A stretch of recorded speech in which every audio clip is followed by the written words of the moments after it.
سلسلہ ہدایت قرآن سنت اور اہل بیت علیہم السلام میں خوش آمدید۔ آج ہم سورہ شورى قرآن کی 26ویں سورت کا جائزہ لیں گے۔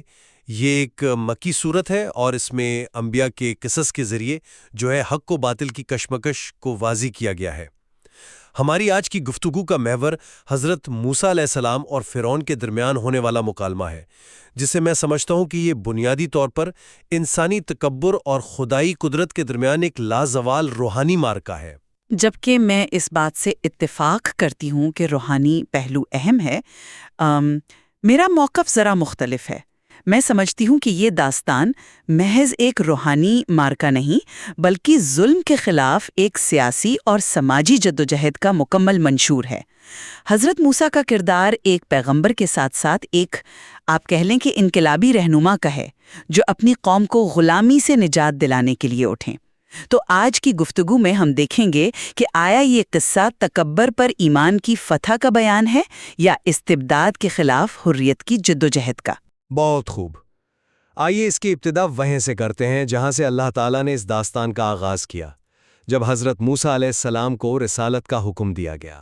وَإِذْ نَادَى رَبُّكَ مُوسَىٰ أَنِ ائْتِ الْقَوْمَ الظَّالِمِينَ قَوْمَ فِرْعَوْنَ أَلَا يَتَّقُونَ، یعنی اس وقت کو یاد کر جب تیرے پروردگار نے موسیٰ کو ندا دی کہ اس ظالم قوم کے پاس جا، قوم فرعون کے پاس، کیا وہ ڈرتے نہیں؟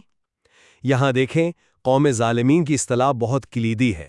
میرے نزدیک اس کا سب سے بڑا مصداق شرک ہے، جو خدا کی حاکمیت کے مقابلے میں اپنی حاکمیت کا دعویٰ کرنا ہے۔ اچھا، لیکن میں ظلم کی اس تعریف کو تھوڑا محدود سمجھتی ہوں۔ یہاں ظلم سے مراد واضح طور پر وہ سماجی اور سیاسی جبر ہے جو فرعون بنی اسرائیل پر ڈھا رہا تھا۔ اللہ تعالیٰ انہیں ایک ایسے نظام کو چیلنج کرنے بھیج رہے ہیں جو انسانوں کو غلام بناتا ہے اور ان کا استحصال کرتا ہے۔ تو یہ ایک سیاسی مشن کا آغاز ہے، محض ایک تبلیغی دورہ نہیں۔ صحیح، لیکن اس حکم کے جواب میں حضرت موسیٰ کا رد عمل دیکھیے۔ قال ربی انی اخاف ان یکذبونی ویضیق صدری ولا یمطلق لسانی فارسل الی ہارون ولہم علی ذنب فاخاف ان یقتلونی۔ وہ کہتے ہیں پروردگارہ، مجھے خوف ہے کہ وہ مجھے جھٹلائیں گے، میرا سینہ تنگ ہو جاتا ہے اور میری زبان روا نہیں، پس ہارون کو بھی بھیج، اور ان کا مجھ پر ایک جرم کا الزام بھی ہے، تو مجھے خوف ہے کہ وہ مجھے قتل کر ڈالیں گے۔ یہ ایک نبی کے روحانی خدشات ہیں کہ کہیں رسالت کی ادائیگی میں کوئی کمی نہ رہ جائے۔ یہ ذاتی خوف نہیں بلکہ پیغام الہی کے ضائع ہو جانے کا اندیشہ ہے۔ میں اسے مختلف زاویے سے دیکھتی ہوں۔ یہ ایک انقلابی رہنما کے آپ سمجھیں کہ حقیقت پسندانہ خدشات ہیں۔ انہیں اپنی ساکھ کی فکر ہے، یعنی جھٹلائے جانے کا خوف، اپنی عوامی خطابت کی صلاحیت پر تشویش ہے، زبان کی لکنت، اور وہ ریاست کے جبر سے بھی واقف ہیں، یعنی قتل کا خوف۔ ان کا حضرت ہارون کو ساتھ لے جانے کا مطالبہ ایک بہترین سیاسی حکمت عملی ہے، اپنی ٹیم کو مضبوط کرنا۔ یہ محض روحانی معاملہ نہیں بلکہ ایک منظم تحریک کی باقاعدہ بنیاد رکھی جا رہی ہے۔ اور اللہ کا جواب ان تمام خدشات کو رد کرتا ہے، لیکن روحانی سطح پر۔ قال کلا فاذهبا بآیاتنا انا معکم مستمعون، فرمایا ہرگز نہیں، تم دونوں ہماری آیات لے کر جاؤ، ہم تمہارے ساتھ ہیں اور سب کچھ سن رہے ہیں۔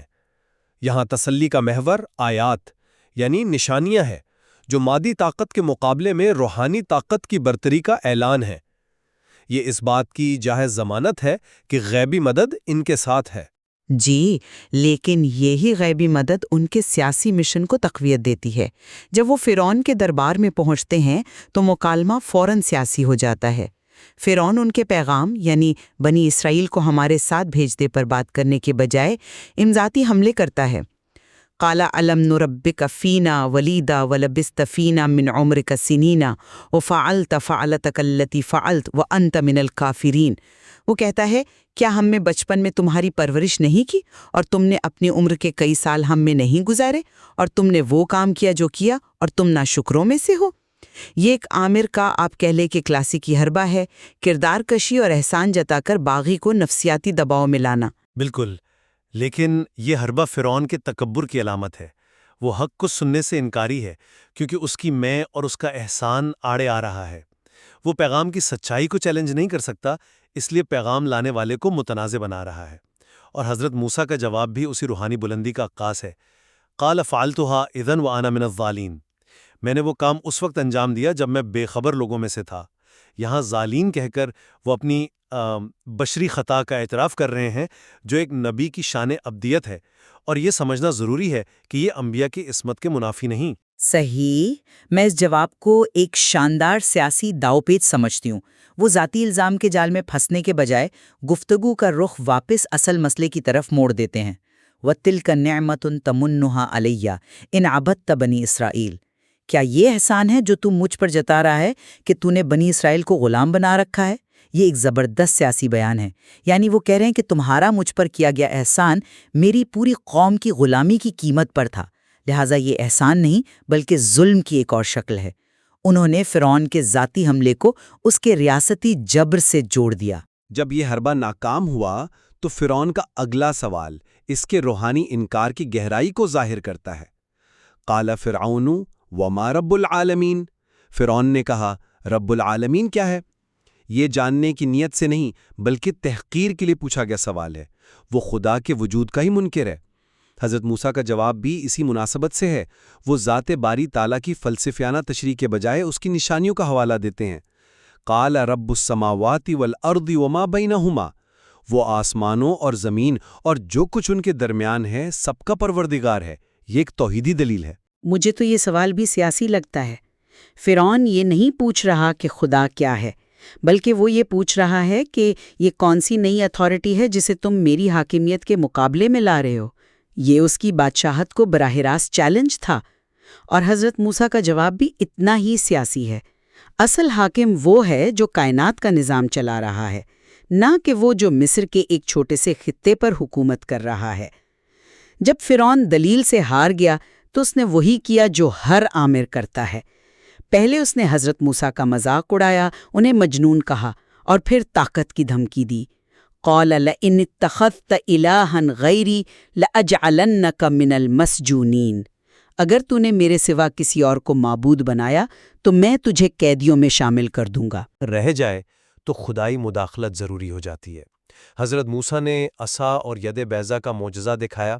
یہ خالصتاً غیبی طاقت کا مظہر تھا جس کا مقصد فرعون کے دعوی ربوبیت کو باطل ثابت کرنا تھا۔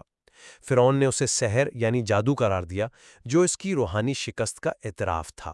میں ان معجزات کو بھی جو ہے سیاسی تناظر میں ہی دیکھتی ہوں۔ یہ طاقت کا مظاہرہ تھا، ایک ایسی طاقت جسے فرعون کی ریاست کا کوئی ادارہ حتیٰ کہ اس کے ماہر جادوگر بھی نہیں سمجھ سکتے تھے۔ یہ ایک واضح پیغام تھا کہ موسیٰ کی تحریک کے پیچھے ایک ایسی قوت ہے جو فرعون کی مادی طاقت سے کہیں زیادہ ہے۔ اور فرعون کا رد عمل بھی سیاسی تھا۔ اس نے فوراً حضرت موسیٰ پر الزام لگایا کہ وہ اپنی طاقت سے تمہیں تمہاری سرزمین سے نکالنا چاہتا ہے۔ یہ بغاوت کا الزام ہے، کفر کا نہیں۔ وہ اس تحریک کو ایک سیاسی خطرے کے طور پر دیکھ رہا تھا۔ بالکل، اور اس کا مقابلہ کرنے کے لیے اس نے اپنے دور کے بہترین جادوگروں کو جمع کیا۔ یہ منظر حق و باطل کے حتمی مقابلے کو پیش کرتا ہے۔ جادوگر دنیاوی انعام اور فرعون کی قربت کے لالچ میں آئے۔ انہوں نے اپنی رسیاں اور لاٹھیاں پھینکیں، لیکن جب حضرت موسیٰ کا عصا ان سب کو نگل گیا تو فیصلہ کن لمحہ آ گیا۔ قرآن کا لفظ ہے فَأُلْقِيَ السَّحَرَةُ سَاجِدِينَ، یعنی پس جادوگر سجدے میں گرا دیے گئے۔ گویا حق کی تجلی اتنی شدید تھی کہ وہ اپنے اختیار کے بغیر سجدے پر مجبور ہو گئے۔ یہ روحانی فتح کا آپ کہیں کہ عروج تھا۔ میں اسی حکومت کے اہم ستونوں کے ٹوٹنے سے تعبیر کروں گی۔ جادوگر فرعون کے ریاستی پروپیگنڈا مشینری کا حصہ تھے۔ جب ریاست کے اپنے ماہرین نے ہی موسیٰ کی طاقت کو تسلیم کر لیا اور ان کے سامنے جھک گئے تو یہ فرعون کے اقتدار پر ایک کاری ضرب تھی۔ یہ صرف ایک روحانی تبدیلی نہیں تھی، یہ ایک عوامی سیاسی بغاوت تھی۔ ان کا اعلان قولوا آمنا برب العالمین رب موسیٰ و ہارون فرعون کی اتھارٹی کو براہ راست مسترد کرنا تھا۔ اور ان کا ایمان خالصتاً للہیت پر مبنی تھا، جب فرعون نے غصے میں آ کر انہیں عبرتناک سزا کی دھمکی دی کہ وہ ان کے ہاتھ پاؤں مخالف سمت سے کاٹ کر سولی پر چڑھا دے گا، تو ان کا جواب ایمان کی معراج ہے۔ قالوا لا ضیرہ انا الی ربنا منقلبون۔ انہوں نے کہا کوئی حرج نہیں، ہم اپنے رب کی طرف ہی لوٹنے والے ہیں۔ ان کے لیے دنیاوی سزا آخرت کی کامیابی کے سامنے ہیچ تھی۔ یہ ظاہر کرتا ہے کہ جب ایمان دل میں اتر جائے تو موت کا خوف ختم ہو جاتا ہے۔ یہ جواب جتنا ایمانی ہے اتنا ہی انقلابی بھی ہے۔ یہ ایک عامر کے چہرے پر سب سے بڑا تماچا ہے کہ اس کی سب سے بڑی طاقت یعنی تشدد اور موت کی دھمکی بے اثر ہو گئی ہے۔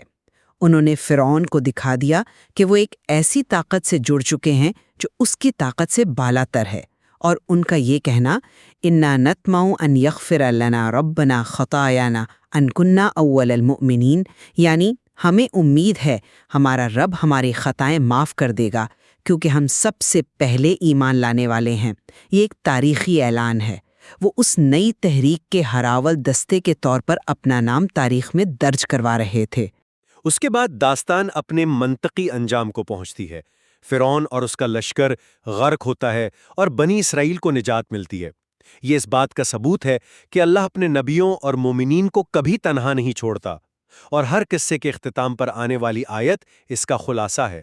وَإِنَّ رَبَّكَ لَهُوَ الْعَزِيزُ الرَّحِيمُ، اور بے شک تمہارا پروردگار ہی غالب اور نہایت رحم کرنے والا الرحیم ہے۔ اس کا غلبہ ظالموں کو نیست و نابود کرتا ہے اور اس کی رحمت ایمان والوں کو بچا لیتی ہے۔